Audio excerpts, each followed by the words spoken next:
Hola Ramón, buenos días, ¿qué tal? Hola, buenos días. Muchas gracias por estar aquí, como te he comentado, por compartir este rato. Y bueno, antes de nada me gustaría que te presentaras para que te conozcan un poquito mejor y sepan pues por qué estás aquí hablando de estas cosas y a qué te dedicas. Pues soy Ramón Noguera, soy psicólogo, soy de Granada, que es donde estudié la carrera. Me dedico tanto al trabajo en consulta privada como a la enseñanza en universidad. Trabajo en dos universidades privadas aquí en Barcelona y también desde hace 10 años me dedico a la divulgación en psicología y el año pasado, justo antes de que empezase el estado de alarma, publiqué mi primer libro que se llama ¿Por qué creemos en mierdas? Que trata de lo que dice el título. De por qué creemos, ¿verdad? ¿Por qué creemos en mierdas? Queda todo Y, claro. y bueno, pues fundamentalmente estoy aquí porque Tania me invitó. Entonces, pues, no, intento no desperdiciar ninguna oportunidad por hacer divulgación, de hablar de psicología, etcétera. Es una cosa que me gusta mucho, que es muy útil y que es muy interesante. Claro, súper bien. Además, se te da genial divulgar. Yo he visto algunas charlas tuyas y la verdad que hablas de muchísimas cosas y muy diversas, lo que hace que pues, sea como más divertido escuchar sobre diferentes cosas de psicología. Y sí que te comenté que me gustaría hablar un poco en esta charla pues, sobre las diferentes formas en las que por lo menos yo pienso que hombres y mujeres vivimos este camino de la paternidad y de la maternidad y pues también un poco la influencia que como cuidadores podemos tener en nuestros niños, que también me parece muy revelador en muchos aspectos. Así que si te parece, además, como tú también eres papá y tal, pues seguro que nos apuntas nos puedes dar tu punto de vista también personal. Me gustaría empezar por eso, si te parece, Ramón, no sé, o sea, ¿crees que se vive diferente desde el punto de vista del hombre y de la mujer esta etapa de la vida de la paternidad? O sea, ¿la implicación es diferente o cómo lo afrontamos es diferente? No sé, ¿tú qué piensas?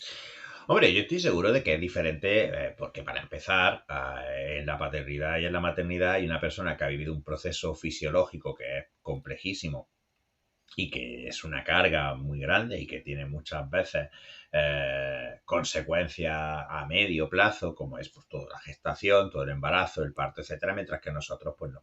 Con lo cual ya de entrada ahí tenemos una diferencia importante. Luego, por supuesto, está el hecho de que, bueno, pues debido a nuestra educación y a la separación de roles de género, etcétera, también la implicación es a menudo diferente.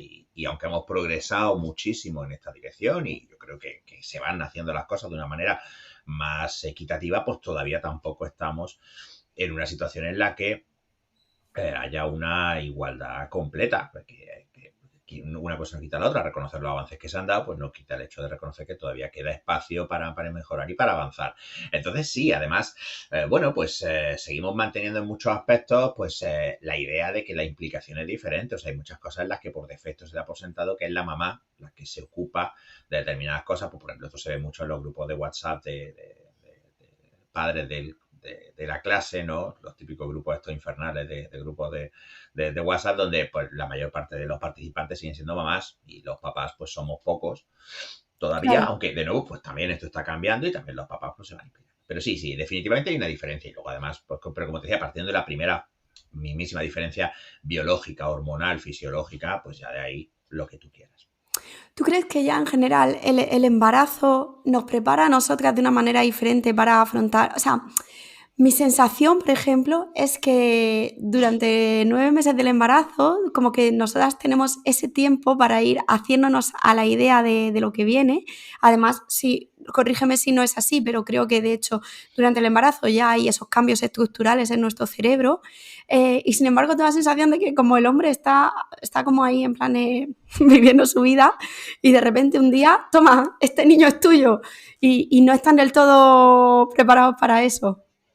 Bueno, el problema con las explicaciones fisiológicas, hormonales, etcétera, es que tienden a ser, en primer lugar, reduccionistas, porque pasan más cosas y la conducta depende de mucho más. Y se confunde una cosa que es una variable disposicional con un estímulo causal. ¿A qué me refiero con esto?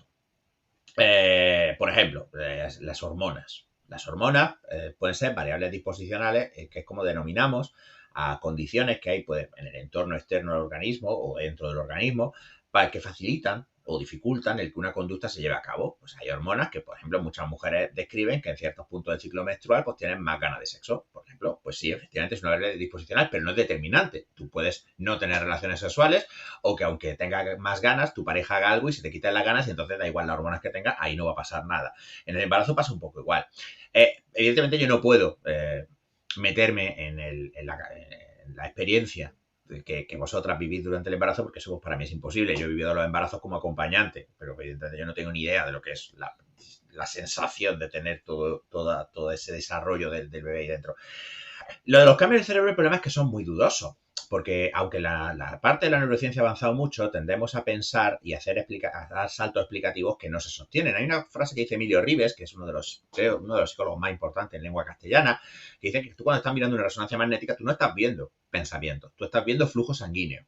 Y sí, puedes decir que cuando el sujeto está realizando ciertas conductas, pues hay más flujo sanguíneo en determinadas partes del cerebro que podemos inferir que señala que esa parte, esa área del cerebro está relacionada con esa conducta, pero es que ahí estamos mezclando dos cosas y es una de mis caballos de batalla, ¿no? Que un área del cerebro está involucrada en una conducta X, no quiere decir que la causa de esa conducta sea la actividad del cerebro. Es lo mismo, los músculos no son la causa del movimiento, los músculos son lo que permite el movimiento. El estómago no es la causa de la digestión, el estómago permite la digestión y participa en la digestión. Entonces, una cosa, confundimos el correlato fisiológico, esto es, que parte de nuestro organismo participan más. Y además es que en el caso del cerebro, y si tú estás estudiando neurociencia, más todavía lo sabes, hablar de este área es la que se ocupa de es una apoyada, porque en general toda la actividad, toda la conducta está tremendamente distribuida. Yo no sé si existe realmente una conducta que esté delimitada a un área del cerebro. Normalmente participan redes neuronales muchísimo más grandes. Entonces, sí es cierto que los cambios fisiológicos que experimentáis la mujer en el embarazo pueden predisponeros a determinadas conductas, pero en ningún caso determinan. Y además, fijaros que al final siempre pues tenemos eso, mujeres con un instinto maternal, como se suele decir, más desarrollado que otras, mujeres que no sienten esa conexión con sus hijos, y podemos decir que es infrecuente, podemos decir que es lo menos común, que la mayoría de las mamás pues efectivamente desarrolláis y empezáis a desarrollar ya ese vínculo con el bebé antes de que nazca, eso sería correcto, pero en ningún caso estamos determinados por eso. O sea, el que esos cambios se produzcan nos puede predisponer o puede facilitar o puede aumentar las probabilidades de que esto ocurra, pero luego tenemos que tener en cuenta todos los factores, tanto de la historia previa de aprendizaje de esta persona, como del entorno en el que ese embarazo está teniendo lugar. Con lo cual, una misma mujer va a vivir dos embarazos de manera completamente diferente. Y no me refiero solo al hecho de que, por ejemplo, en mi propia experiencia personal, el embarazo de mi primera hija fue un embarazo perfecto, o sea, sin ningún problema, todo fue como la seda, desde el principio hasta el final. El embarazo de la segunda fue un embarazo de riesgo, con montones de complicaciones. No solo ya me refiero a que eso ya es diferente, sino que dos embarazos que transcurran sin ningún tipo de problema y en el que físicamente te encuentres bien todo el tiempo, los puedes vivir de formas completamente diferentes porque tu entorno, por ejemplo, sea completamente diferente. A lo mejor tu relación de pareja en un momento está muy bien y en el otro no lo está, y en uno te sientes apoyada y en el otro no, o el segundo o el primero se producen en un momento de, yo qué sé, perder el trabajo, una pérdida familiar, lo que sea, y el otro sí. Siempre tenemos que tener en cuenta que cualquier cosa que nosotros vivamos es una interacción entre nosotros y el contexto en el que estamos. Con lo cual, la fisiología juega un papel, por supuesto, es parte de todo esto, pero no es nunca determinante. Y muchas veces me da coraje este énfasis de decir, no, ya está. Tenemos la neuroexplicación y con esto ya es todo. No, amigo, no. Eso no es así. No es así. La conducta es más compleja que todo eso y además está en un nivel de explicación diferente. ¿Vale, Claro, Chapa? al final o sea, se sabe, quizás sabemos que hay cambios porque se sabe, pero esos cambios son, o sea, están como muy sujetos a interpretación y a diferentes teorías. Y yo no sé si algún día sabremos realmente ni la explicación real, ni si es necesario saberlo, ¿no? Muchas veces como que queremos saberlo todo. Hombre, a ver, necesario, bueno, yo no sé, supongo que sí, ¿por qué no? Quiero decir, yo entiendo que el estudio de todos estos factores es un estudio válido, importante y que tiene que proseguir. El problema con la neurociencia, que tampoco sé si decir el problema con la neurociencia, creo que eso no es correcto, pero lo voy a matizar. El problema con las neuromierdas, que es la mala neurociencia, es cuando se saltan a conclusiones que no se pueden saltar. Porque evidentemente el estudio del sistema nervioso y cómo el sistema nervioso participa en la conducta y me parece importantísimo. Y además considero que los psicólogos tenemos que tener conocimiento y tenemos que estudiar este tipo de cosas. O sea, yo, aunque yo, por ejemplo, muchas veces no recurro a explicaciones neurofisiológicas para la conducta, sí es cierto que me alegro mucho de haberla estudiado extensamente en la carrera y creo que se debe estudiar. El problema con la neuromierda es cuando saltan a hacer explicaciones de tu cerebro hace no sé qué. No, tu cerebro no hace nada. O sea, tu cerebro no hace nada porque tu cerebro sea una entidad independiente de ti. Tú haces algo y el cerebro es lo que tú usas para hacerlo o el órgano que más participa. Tus pulmones no quieren respirar, tus pulmones no quieren nada. Tus pulmones son dos cachos de carne ahí que se inflan y se desinflan, ¿vale? ¿Y qué pasa? Que son necesarios y son parte esencial de la respiración, pero tus pulmones no quieren nada, tu cerebro no quiere nada. Ojo, que esto es un cambio también en percepción que yo he experimentado. Si tú miras charlas mías antiguas, pues de hace a lo mejor 10 años, sí me verás utilizar este tipo de frases, ¿no? Tu cerebro es vago, por ejemplo. Hay una diapositiva que lo dice expresamente, tu cerebro es un puto vago. Y eso lo dice así, con esa. Eso ahora yo no lo veo así. Porque considero que en realidad lo que aplica es decir, tú como organismo eres un vago y tiendes a buscar explicaciones sencillas, pero tu cerebro no quiere ni deja de querer cosas independientes. No sé si me explico. Sí, Claro, perfectamente. la neurociencia aquí es muy interesante porque conocer estas variables disposicionales nos permite tenerlas en cuenta a la hora de analizar la conducta y entenderla mejor. Y en ese sentido es enriquecedor. Lo que es falaz es decir, es que estás triste porque tienes la regla. No, cariño, no. Tener la regla puede facilitar el experimentar determinadas sensaciones que les pegamos la etiqueta de tristeza, pero también tiene que ver cómo estés tú en el trabajo, cómo estés tú en tu relación de pareja, qué te ha pasado ese día, etcétera, etcétera. ¿Que la regla puede facilitar que aparezcan ciertas respuestas? Sí, eso es perfectamente válido decirlo. ¿Que vas a tener determinadas respuestas porque tienes la regla? No. Eso ya es reduccionista porque es de suponer que tú solo importan tus hormonas y eso no es verdad. Importan tus hormonas en interacción con el resto de lo que te está pasando, tanto dentro de tu piel como fuera de tu piel. Claro, muy bien. Entonces, a nivel de paternidad, maternidad, como estábamos hablando, o sea, ¿te parece que la llegada de un bebé y demás suelen ser épocas muy conflictivas en las parejas, en tu experiencia? La llegada de un bebé es una putada. Y no pasa nada por Bien. decirlo porque es así. Y es una putada con unas contrapartidas maravillosas como es, en muchos casos, en la mayoría de los casos, el tener un hijo. Pero es que vamos a ver, yo tengo dos hijas a las que adoro y considero que son lo mejor que he hecho nunca, ¿de acuerdo? Y lo mejor que me ha pasado, de lo mejor que me ha pasado en la vida. Pero vamos a ser completamente sinceros. En primer lugar, miramos estadísticas. Hay un pico en la frecuencia, en la posibilidad de divorciarse después de la llegada del primer niño. ¿Por qué? Porque un crío supone una disrupción enorme en tu forma de vida. Para meternos ya en la psicología de todo este tema. Tú en tu entorno, si tú estás bien, tú tienes acceso a una serie de, llamémosle reforzadores. O sea, tienes acceso a una serie de estímulos apetitivos como llamamos en psicología, a estímulos que tú buscas porque, lo voy a simplificar mucho porque no tienen por qué ser agradables, pero vamos a llamarlos agradables para entenderlos. Pero esto es una simplificación y que me perdonen los metodólogos más estrictos porque tienen razón.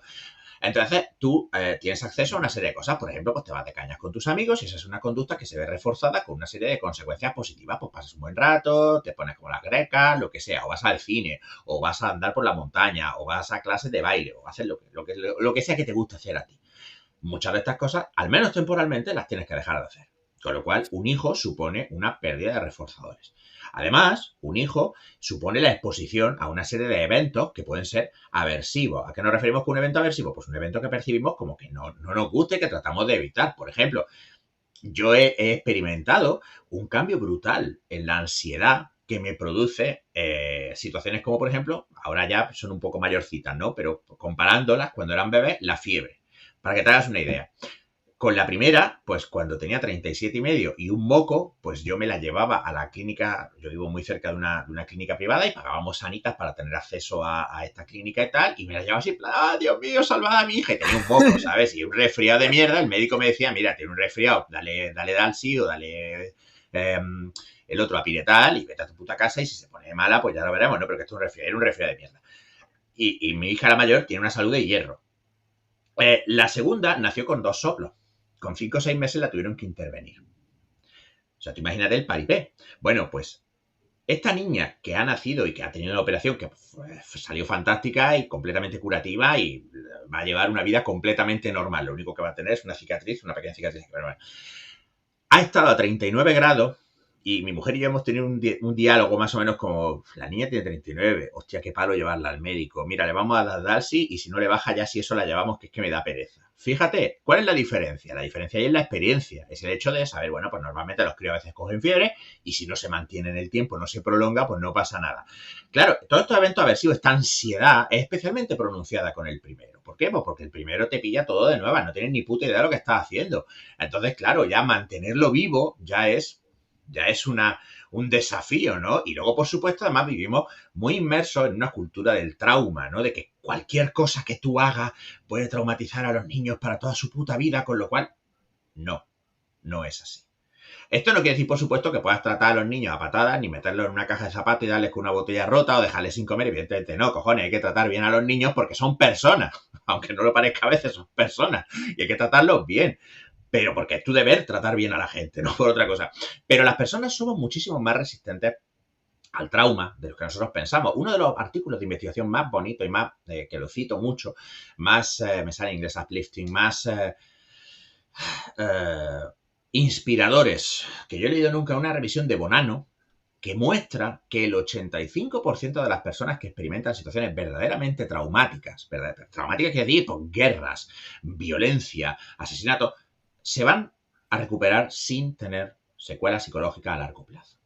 Por supuesto, esto no quiere decir que no haya un 15% de personas que van a experimentar esta secuela y que, por supuesto, se les tiene que dar toda la ayuda y todo el apoyo y todo lo que esté en nuestra mano, lógicamente.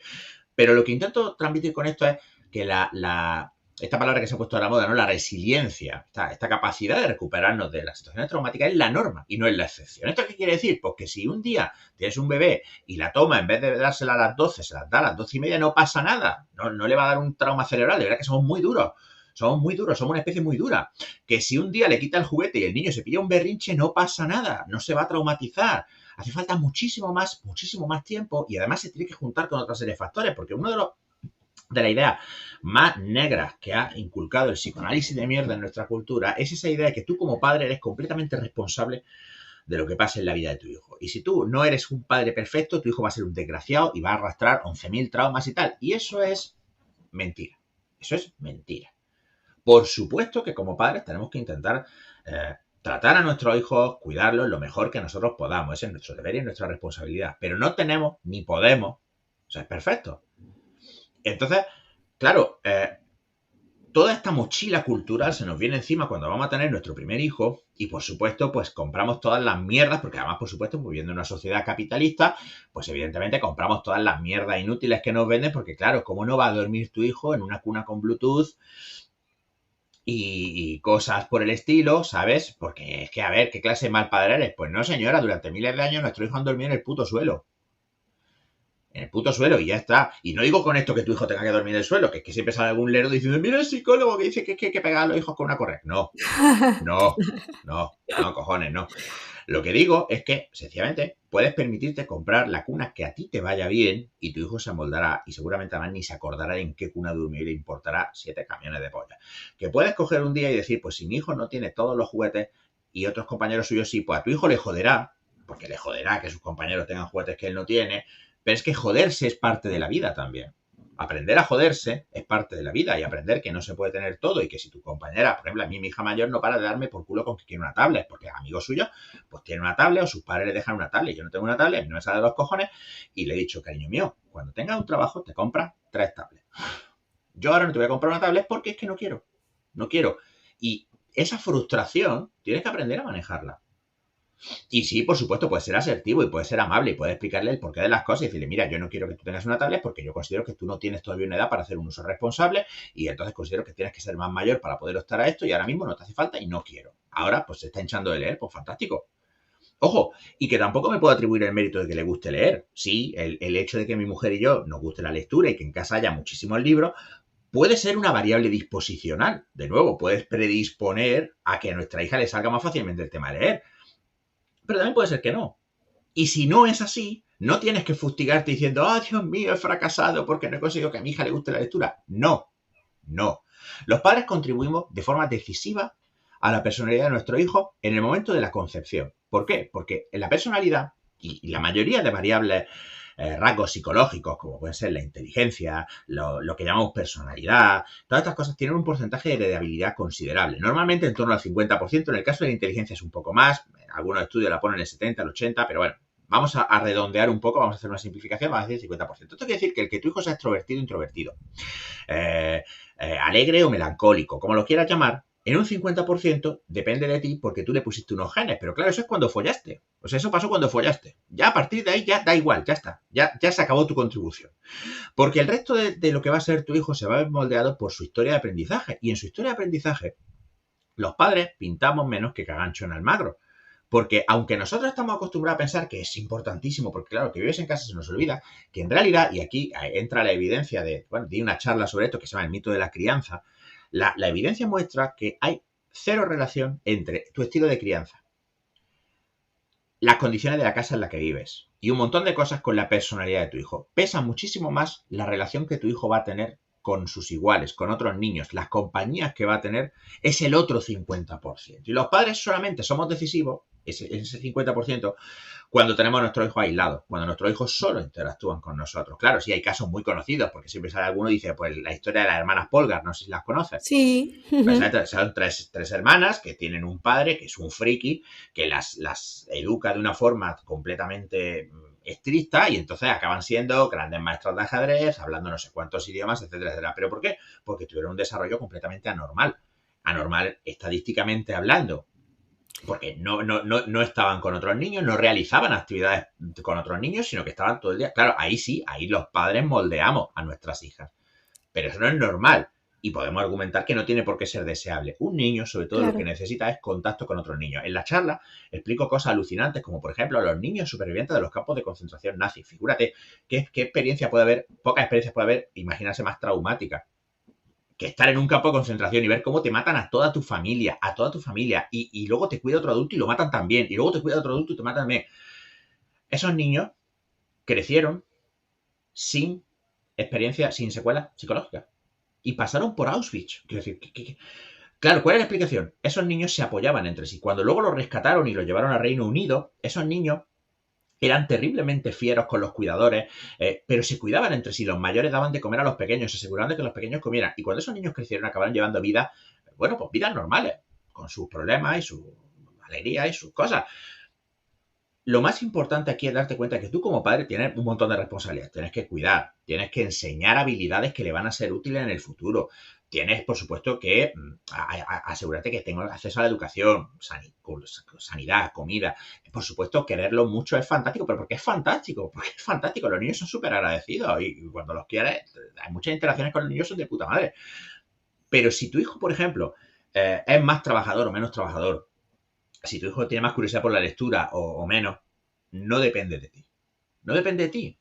Acepta que tu hijo va a ser como tenga que ser, de acuerdo con el resultado que dé la interacción entre sus genes y sus predisposiciones y las experiencias que vaya teniendo en su vida. Experiencias de las que tú además eres una gota en un océano. Porque tú piensas que tu hijo está expuesto a las contingencias. Perdón, las contingencias son la relación entre una conducta y una consecuencia o la relación entre dos estímulos, ¿vale? Entonces, nosotros aprendemos en base a las contingencias de nuestro entorno. O sea, por ejemplo, tú aprendes que los semáforos se cruzan en verde, porque te han explicado que hay una regla verbal que dice, si cruzas en verde estás más seguro. Y tú vas viendo que los coches en verde se paran, pues es una contingencia. Semáforo verde, coche parado, puedo cruzar, evito sufrir lesiones, ¿no? Eso es una muestra de condicionamiento operante. Entonces, claro, es cierto, tu hijo está expuesto a unas contingencias contigo. Por ejemplo, pues si toco el ordenador de papá, papá se encabrona. Por ejemplo, pues eso es una contingencia. Pero tú eres una gota. Luego tu hijo sale fuera y juega con otros niños y ahí es donde se forja mucho más, son mucho más significativas. Porque una idea que tenemos que además que quitar de la cabeza es que los niños se preparan para ser adultos. Los niños no quieren ser adultos. Hay una analogía que me gusta mucho, que es que los niños son como presos en una prisión. Los presos no quieren ser populares entre los guardias. Los presos quieren ser populares entre ellos. Los guardias son gente a la que hay que evitar, a la que hay que apaciguar y a la que hay que mantener lejos. Porque son otra especie. Un niño quiere ser popular con otros niños y quiere ser querido y apreciado por otros niños y quiere participar de los juegos de otros niños. Los niños están aprendiendo cosas que sí, muchas de las cosas que aprenden les serán útiles en el futuro. Hay muchísimas habilidades. Por eso el juego con otros niños y el juego no estructurado, el tiempo libre, la autonomía es tan importante, porque ellos aprenden, hay un montón de cosas que son útiles en la edad adulta. Pero los niños no están aprendiendo eso para ser adultos, los niños están aprendiendo eso para ser niños.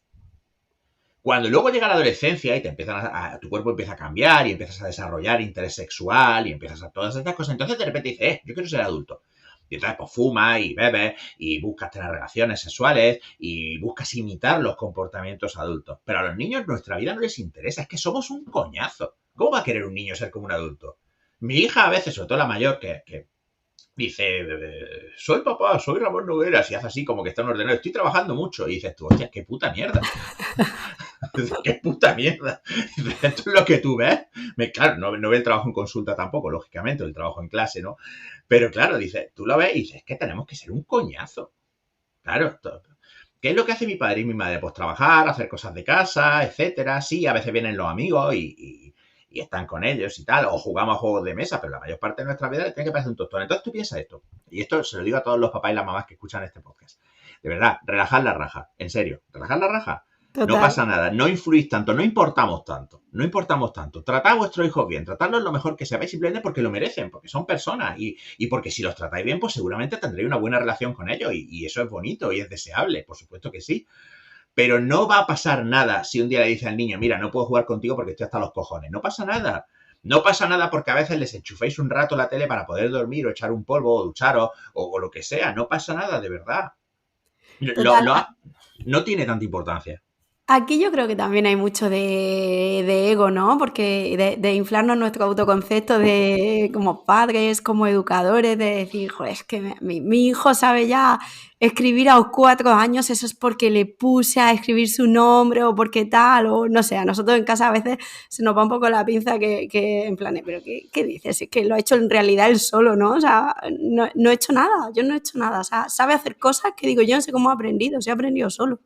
Es que claro, aquí además tenemos que tener en cuenta una cosa, que es que, y esto se nos olvida, nosotros solo vemos una faceta de la conducta de nuestros hijos, igual que a nuestros hijos solo ven una faceta de nuestra conducta, pero los niños ajustan su conducta al contexto. Hay unos experimentos preciosos, en los que encontraron que había una serie de mamás que estaban muy flipadas con el tema de voy a estimular a mi hijo y entonces mi hijo va a tener un juego muy avanzado para su edad, ¿no? Pues esto típico de, está ya con el juego simbólico, pero en realidad no le toca porque todavía es joven, no sé qué, no sé cuánto. ¿Y sabes lo que encontraron?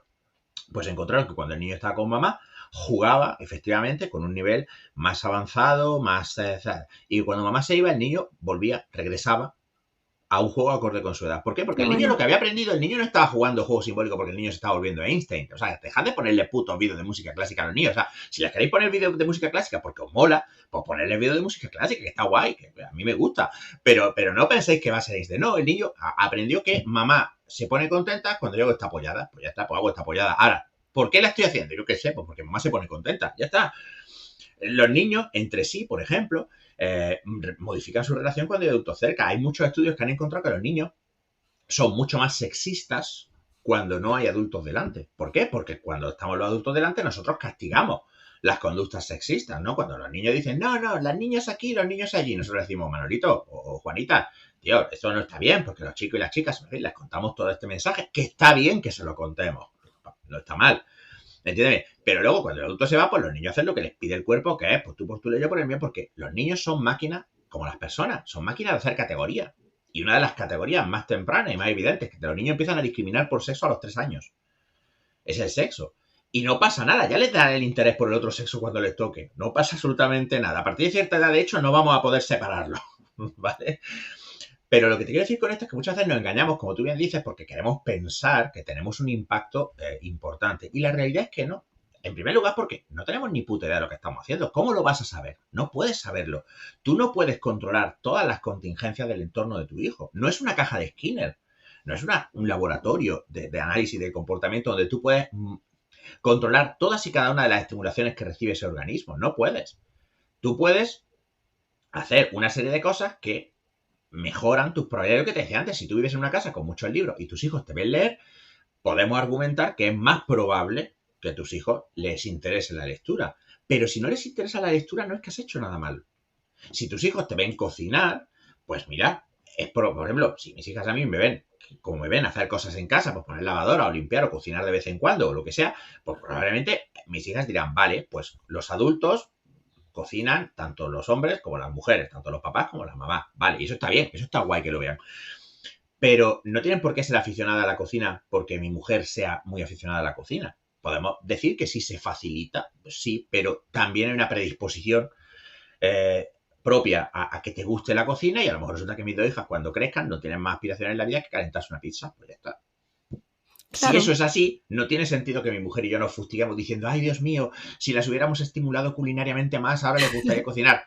O habrían acabado hasta el coño de nosotros y habrían dicho, pues es que, ¿sabes qué pasa? Que es que odio cocinar porque mis padres no paraban de darme por culo con la cocina. ¿No lo también podría sabes? ser.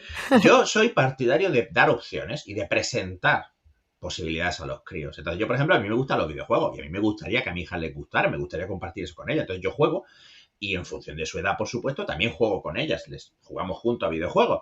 Y bueno, pues mira, sí, parece que les hace gracia. Pero si no se la hubiera hecho, yo no me preocuparía.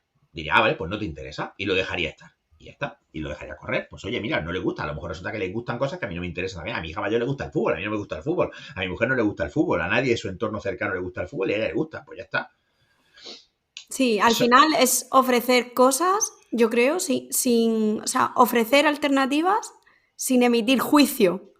Pues dejar ahí y si a ellos les gusta, pues, o sea, que tengan la posibilidad de acceder a ellos si quieren, pero inclusive ofrecer cosas, pero algunas cosas, porque es que hay cosas que realmente a nosotros tampoco nos interesa y tampoco podemos estar, ay, Dios mío, hoy le voy a dar de probar no sé qué, hoy le voy a ofrecer esto, hoy voy a traer bloques de no sé cuánto. Llega un momento que dicen, mira, viven en esta casa y les ha tocado criarse con nosotros y no pueden tener todas las alternativas del mundo. claro, exactamente. La cuestión sobre todo es decir, bueno, pues yo voy a darle a mi hijo acceso a las actividades y a las posibilidades que yo pueda buenamente y si no puede, pues hasta aquí hemos llegado y ya está. Y además, es que puede ser perfectamente que lo que le interese sea algo completamente diferente y ajeno a lo que nosotros estamos ofreciendo. Y ya está. O sea, Claro. no hay más.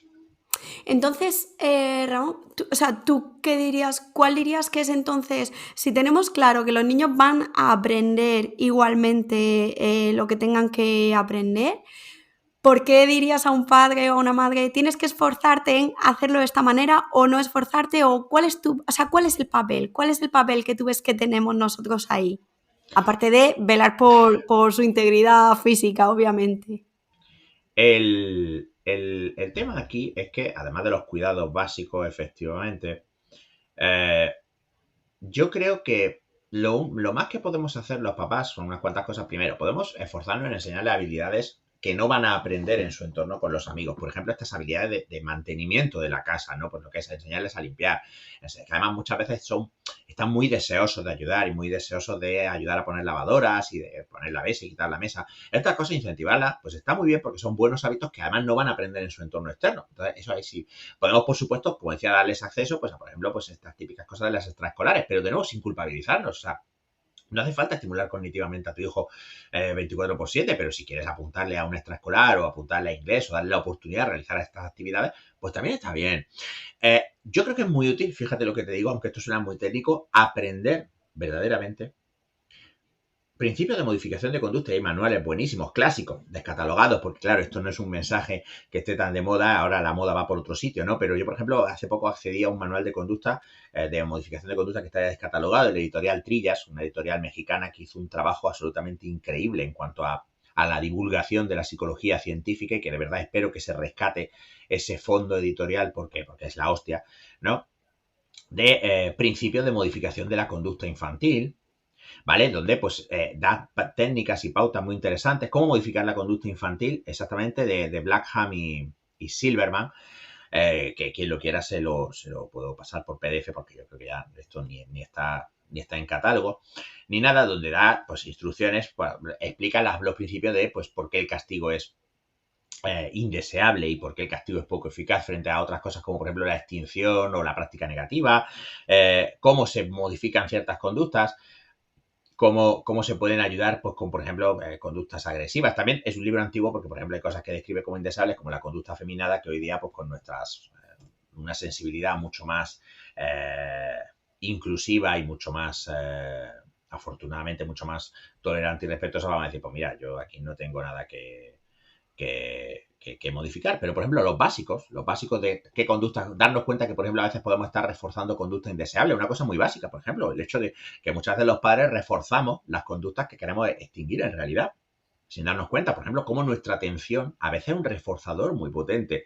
Y muchas veces cómo nuestros hijos, por ejemplo, se comportan de una forma diferente. Esto nos pasa mucho, ¿no? Que llegas y tienes un crío que en casa te da mucha guerra para comer, pero que luego, pues en el cole se come hasta el plato, o cuando va por ahí o va con la canguro y se come hasta el plato. Darte cuenta de que no es el niño, eres tú. Claro. No es el niño, eres tú y tu contexto. Estos principios básicos sí pueden ser útiles, pero sobre todo orientando a crear unos hábitos del niño en casa. Porque es que de verdad es muy importante entender hasta qué punto las personas compartimentamos contextos y cómo nuestra conducta varía. Tú no puedes influir en la conducta de tu hijo cuando tú no estás. Tú no puedes gobernar la conducta de tu hijo en el cole. Ahí es el profesor y es el colegio el que va a administrar esas contingencias. Tú puedes modificar la conducta de tu hijo contigo en casa. Y que esas conductas puedan ser generalizables, lo que hablábamos antes. Si tú enseñas a tu hijo desde pequeñito cómo se pone una lavadora, cómo se recoge la mesa, cómo se pone un lavaplatos y tal, ahí le estás dando un repertorio conductual que le va a ser útil en su vida adulta. Y eso está genial. Si le pones a aprender un idioma y al niño le gusta y aprende inglés, pues es una habilidad que le va a venir muy bien, evidentemente. Y podemos aprovechar esa flexibilidad y esa capacidad de aprendizaje que tienen los críos pequeños, o actividades físicas, súper recomendables, ¿no? Pues, deportes, danza, cualquier cosa de estas, estupendo. Pero yo creo que sobre todo es bueno que aprendas a modificar la conducta de tus hijos en casa para disminuir, pues eso, las conductas oposicionistas, los conflictos. Pero también tenemos que entender que es que una parte muchas veces, por ejemplo, los conflictos entre hermanos, pues yo no digo que tengas que dejar que tu hijo se den de hostia, por supuesto que no. Pero manejar los conflictos también es parte del aprendizaje. Que tu hijo mayor fíjate que además es curioso, y esto no es una reivindicación de cómo se hacían las cosas antes. Yo no estoy diciendo que antes se criaban mejor, no estoy diciendo eso para nada, pero es curioso, fíjate, hasta hace relativamente muy poco, la crianza de los niños, a partir de una cierta edad, en cuanto el niño empezaba a andar y empezaba a ser un poco autónomo, la crianza de los niños la hacían los niños, no la hacían los padres. O sea, quiero decir, piensa, no.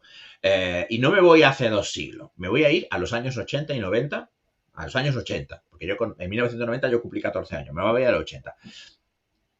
Yo con mis padres pasaba muy poco tiempo, y no porque mis padres no me quisieran, yo he tenido unos padres maravillosos y yo he sido un afortunado con mis padres, sino porque yo cogía, me levantaba, mi madre me ponía el desayuno, yo desayunaba y yo me echaba a la calle. Y me echaba a la calle con mi hermano pequeño, que tenía 2 años menos que yo, y con el resto de los críos del bloque, que tenían diferentes edades. Había más mayores que yo y más jóvenes que yo. Y allí nos pasábamos toda la mañana dando barrigazos hasta que a la hora de comer mi padre se asomaba al balcón, chiflaba y yo tenía que subir a comer. ¿Quién está influyendo en mí ahí? Claro, y ahí los niños aprendemos habilidades, aprendemos a negociar. ¿A qué vamos a jugar? ¿Has hecho trampas? Nos peleábamos también, claro. Teníamos que resolver problemas, Todas estas cosas no las aprendes del adulto, las aprendes de otro niño. Normalmente de niños mayores. Aprendes por experiencia. Compara con la situación actual, donde muchas veces los padres cargamos con la responsabilidad de no solo cuidar de nuestros hijos, sino además de entretenerles, de jugar con ellos. Y hay esto es un debate que a veces he tenido con mi mujer, ¿no? El tema de, es que no es mi trabajo jugar con mis hijas. A veces se lo digo a mi hija, llega y me dice, papá, me aburro. Y digo, pues no sé, invéntate algo. Es que no sé qué hacer. Y digo, pues es tu trabajo, no es el mío. Yo estoy currando. Tu trabajo es buscar algo que hacer sin romper nada. ¿Que esto quiere decir que no debes jugar con tu hijo? Por supuesto que no. Yo disfruto jugando con mis hijas. Yo juego a juegos de mesa con mis hijas. Yo he empezado a jugar a rol con mi hija mayor y es de las cosas más bonitas que he hecho nunca. Yo juego a videojuegos con mis hijas. Pero es una cosa que hago porque quiero, porque me gusta. Y no siempre me gusta. Y hay veces que yo estoy jugando a videojuegos que son pues, más violentos o de una naturaleza más adulta y me dice mi hija, yo quiero jugar esto contigo. Y digo, pues no. ¿Por qué? Porque este juego no es para ti. Y ya está. Y es un juego para papá. Y además, papá quiere jugar tranquilo y quiero que me dejes en paz. Así de claro. Y no pasa nada. No pasa nada.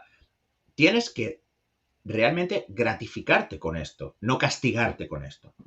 Totalmente. Y el trabajo de los niños es jugar con otros críos, no contigo. Tú no eres un crío. Por supuesto, de vez en cuando es genial que hagas cosas con tus crías, es maravilloso, adelante, claro que sí. Y llévate a tus hijos a andar por el monte, si a ti te gusta andar por el monte, es fantástico, claro que sí. Ve con ellos a la playa y si se van a poner a hacer un castillo y te dicen, papá, quiero que me ayudes, ayúdales, claro que sí. Pero no es una obligación, no es una losa. Si estás leyendo en la alfobrilla, en la toalla, en la playa y no te apetece montarte con el castillo de arena, pues no te lo montes. No pasa nada, háblalo con ellos. Dile, pues mira, ahora no, o dentro de un rato sí, pero ahora estoy terminando de leer, lo que sea. Tienen que aprender también eso. Pero el trabajo de los críos, además es una cosa maravillosa que se la quitamos. Una cosa que nunca deja de asombrarme y que me encanta es esa capacidad que tenemos de niño y que perdemos y que luego muchas veces tienes que venir a consulta con el psicólogo para recuperarla. Esa asertividad fantástica de que dos niños se encuentran en una plaza y dicen, tú eres un niño, yo soy un niño, vamos a jugar. Y ya Me está. Y encanta. luego estamos los adultos. Ay, no sé, ¿qué le digo? Pero ¿cómo le voy a decir?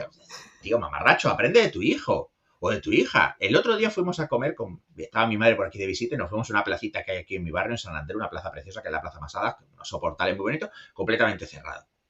Y nada, nos sentamos, nos pusimos allá a comer, las crías terminaron y había pues otro puñado de niños por allí en la playa, en la plaza, perdón, y tardaron 0,2 en acercarse y en ponerse todos los niños a correr y a jugar. ¿Por qué? Porque eso es lo que tienen que hacer. Tú no tienes que jugar con ellos. Si quieres jugar con ellos, pues es estupendo. Pues toda interacción positiva con tu hijo es buena. Pero no te pongas esta losa de llegas hasta los cojones de trabajar y ahora me tengo que poner a jugar con mi hijo, porque si no juego con mi hijo estoy fallándole como padre. Tío, déjate estar. Déjate estar. Siéntate y si quieres mira un rato la tele o léete algo o ponte a hacer la cena o pon lo que sea y ya sacarás un ratito para los críos, claro que sí, pero no te necesitan. Los críos necesitan de ti otras cosas, no esa. Entonces muchas veces convertimos la paternidad y la maternidad en una mochila mucho más pesada de lo que ya es, porque es una responsabilidad enorme, es un montón de trabajo. Es decir, mis hijas tienen 5, cumplió el domingo la pequeña y la mayor cumplirá en septiembre 9. Y yo comparo la autonomía que tienen ahora con la que tenían hace 4 días y digo, madre mía, lo que hemos avanzado. O sea, no tengo que vestirlas porque se visten solitas, la mayor se hace el desayuno. Dice, madre mía, o sea, ya es mucho trabajo. Coño, no te amargues más pensando que encima tienes que comprarles programas de enriquecimiento cognitivo que no valen para nada. No tiene ningún efecto demostrable. Apuntarle a 20.000 extraescolares. Los niños necesitan, por supuesto, una educación, evidentemente. Tienen que ir al cole y tienen que aprender esos contenidos. Y, por supuesto, pues está muy bien si además, pues dentro de una cosa razonable, dices, pues oye, los voy a apuntar a inglés o los voy a apuntar a una actividad física extraescolar, natación, lo que sea. Esto está muy bien y es estupendo. Pero si no puedes o no te viene bien o no hay cerca de ti, pues oye, que jueguen con otros críos, no pasa nada, son críos, déjales hacer de críos, no pasa nada. Durante miles de años los críos han participado en las tareas de la casa y luego han pasado todo el resto del tiempo jugando con otros críos. Es lo que decimos, el estado normal de crianza en nuestra especie es el crío o bien ayudando en casa aprendiendo a hacer las tareas que tiene que hacer como adulto, pues eso, pues preparar la comida o coger agua o lo que sea, o bien estar por ahí dando barrigazos con otros críos. Total. No lo que estamos haciendo ahora. Y no digo que lo de antes fuera mejor. No podemos valorar eso objetivamente. No podemos valorar si la gente era más feliz o menos. No podemos realmente. Habría gente feliz y gente infeliz como en todo.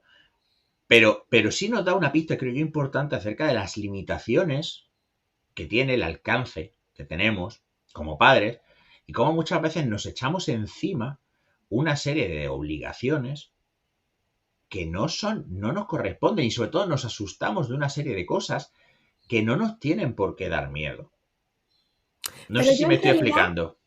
yo en realidad, Ramón, sí, o sea, sí pienso que hay muchas cosas de antes que eran mejor. O sea, a nivel de diversidad antes para los niños, o sea, estaban con más gente, ¿no? No teníamos nosotros ni como padres esa carga tan Vale, grande, entiendo. ni ellos, claro, muchas veces yo creo que sentimos como esa carga tan grande de darle estímulos, a jugar con ellos, no sé qué, porque es que en realidad están prácticamente siempre con nosotros. Antes ellos vivían experiencias mucho más diversas y tenían influencias de muchas más personas, con lo cual yo pienso que la apertura a todo en general era mucho mayor. También, o sea, pienso también, por ejemplo, que no había tanto intervencionismo por parte de los padres, ¿no? Lo que tú comentabas antes de las peleas. O sea, ahora mismo vemos a dos niños pegarse un empujón y casi que vamos corriendo detrás de ellos. No, no, no, no, vamos a mediar. Esto no está bien porque no sé qué, no sé cuánto. No. Joder, yo a veces veo que mis hijos se están peleando en casa y realmente digo, bueno, pues voy a dejarlos a ver qué pasa, ¿no? Los dejo ahí, que se den de hostias y al final, o sea, se pegan 4 tortazos, lloran y a los 2 minutos ellos solos están en otra cosa, jugando de nuevo, o sea, tienen como esa capacidad Sí, sí, y de ojo, que resiliencia. yo peco de eso, ¿no? Porque, pero yo que sé, anoche mismo tenemos una invitada en casa y las crías se habían metido a dormir y cada 2 por 3 la pequeña llorando, es que la Mónica me ha hecho no sé qué, y tuve que ir 2 veces y decirle, mire, ya he dormido una puta vez ya, hombre. Y tiene razón, a lo mejor no debería, o sea, que también en casa le recuchara de palo a veces, pero lo cierto es que efectivamente Ya, muchas veces es lo que te decía antes de la cultura esta del trauma y de que todo es traumático. Los conflictos entre críos son inevitables, como lo son los conflictos entre adultos. La competencia necesaria aquí es resolverlo. Y ojo, es lo que te decía antes, es normal que los hermanos mayores, hasta cierto punto, que aquí a lo mejor estoy hablando como hermano mayor, ¿no? Pues se aprovechen mientras dura la diferencia en tamaño y en fuerza, ¿no? Para, para mandar un poco sobre los pequeños y los pequeños pues tienen que aprender a joderse. Pero también es cierto que es que muchas veces efectivamente dramatizamos las consecuencias de esto como en plan de, oh, se han peleado, ya van a ser psicópatas violentos el resto de su vida. Que no, cojones. Que no. Que no, son un crío que se ha dado un empujón a otro. Que sí que por supuesto que hay que tener cuidado porque evidentemente se pueden hacer daño serio inadvertidamente. O sea, el otro día peleándose, la mayor le pegó una patada en la cara a la pequeña, que la tiró del sofá y digo, es que se podía haber golpeado la mesa y se puede haber la cabeza. O sea, tío, vigila. Pero no tienes que pensar, Dios mío, soy un mal padre porque se han peleado y eso quiere decir que de mayores. No, tío, no.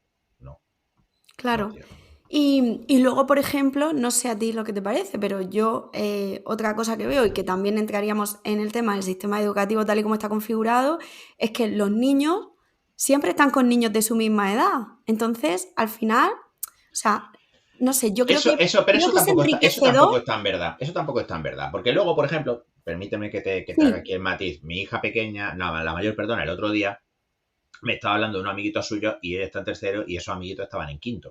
O sea, quiere decir que luego esto también se diluye, se diluye. No digo que sea idóneo ni perfecto ni tal. Y luego, por ejemplo, en vacaciones, pues muchas veces los críos, sobre todo los críos de familias que van a veranear consistentemente al mismo sitio, pues muchas veces tienen sus pandillas donde hay también una mezcla de edades. sí, O sea, también depende de lo que cada familia haga o tenga la posibilidad de hacer, pero no siempre. Yo pienso que los niños sí están demasiado con niños siempre de su misma edad. Y luego los veo en el parque jugando o veo mi experiencia de pequeña y era diferente cuando te podías juntar con más niños de otras edades diferentes. claro. Pero bueno, eso también es lo que te decía antes de no fustigarse. Ya, es lo que hay, sí, El un tema de poco. decir, bueno, mira, este es el entorno en el que vivimos, esta es la sociedad. Por ejemplo, vivimos una sociedad muchísimo más segura desde el punto de la criminalidad, la violencia, etcétera, etcétera, y sin embargo tenemos mucho más miedo por nuestros hijos. ¿Por qué? Porque si bien es cierto que hay muchos aspectos en los que nuestros hijos están más seguros que nunca, también es cierto que, por ejemplo, pues yo cuando jugaba, fíjate, yo jugaba en Granada cuando era chico, el edificio donde vive mi madre era prácticamente el límite de la ciudad, o sea, más allá lo que había era Vega, ahora no, ahora ya pues ha crecido Granada y tal, pero detrás de mi casa había una antigua instalación industrial de la CAMSA que estaba abandonada y allí jugábamos y allí pues probablemente había 600 jeringuillas por metro cuadrado porque era la época de la heroína, había pues, revistas porno que estaban ya como el papel de la Madalena, había preservativo y de vez en cuando pues te salía un jockey para terminar de darte un susto y allí jugábamos. Era más seguro que ahora, solo en tanto en cuanto es cierto una cosa, había muchísimo menos tráfico. Al final, yo creo que el factor diferencial que nos da más miedo a que los niños jueguen en la calle es que hay mucho más tráfico y por tanto puede haber más posibilidad de que haya un accidente, pero eso tampoco es necesariamente cierto. Y de hecho, una de las razones por las que yo aplaudo muchísimo, además de por razones de salud, la peatonalización de las ciudades y el hecho de que cada vez más se va restringiendo el acceso al tráfico, precisamente es por dejar sitio a los niños para que jueguen. Claro. Pero por ejemplo, se ven cosas que son curiosas, ¿no? Yo empecé a ir al colegio solo, pues no sé, con 10 11 años, yo ya iba solo al cole y estaba muy cerca de mi casa también, a ver, que tampoco es que yo tuviese que andar 3 kilómetros, pero bueno, había que andar igual, pues 5 o 7 minutos y había que pasar un descampado que, hombre, pues ahora lo veo y digo, vaya. Y ahora yo por el barrio a veces veo a papás y a mamás que llevan a sus chavales y sus chavales pues igual tienen 13 años y lo llevan de la mano. Y digo, a mí mi madre me coge de la mano para llevarme al instituto o al colegio y yo me pego 8 tiros. Vamos, no. Pero porque tenemos esta percepción y es normal, queremos protegerles y es lógico y es un sentimiento loable, pero la mejor forma de protegerlos es enseñar a afrontar. Claro, Por supuesto, evidentemente, pues con una prudencia y una seguridad, ¿no? Pero a mí mi hija mayor el otro día me lo decía y dice, papá, ¿cuándo voy a poder ir yo sola al cole? Es que yo puedo ir sola, que me sé el camino. Y es verdad que se lo sabe de memoria, porque además vivió muy cerquita del cole. Y puedo llevarme a la Valeria. Y digo, mira, no, tú no vas sola al cole porque no me dejan que tu hermana vaya sola al cole. O sea, si yo, porque mi hija pequeña que está en P4, bueno, ahora con la pandemia no, pero en condiciones normales, la normativa del colegio es que tú tienes que llevar a la niña dentro del cole hasta la puerta de la clase, ¿no? A la mayor la puedes dejar ya en la entrada del patio. Pero digo, pero tú, a la que pase toda esta movida y tu hermana empiece en infantil, que hay que dejarlos en la puerta, ya veremos. Ya claro. veremos. A veces Porque a nos mí, lo piden a gritos ellos. claro, porque, por supuesto hay que tener cuidado, pero evidentemente, pues sí, es verdad, no puedes dejar a tu hijo de 4 años que te trocee una cebolla con un cuchillo afilado porque eso puede acabar en urgencias, ¿no?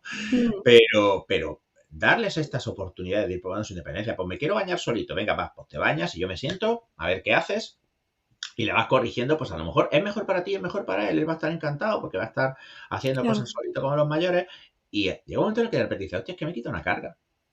Es que me claro. quita una carga. Y de verdad, insisto, la paternidad y la maternidad son asuntos complejos, exigentes.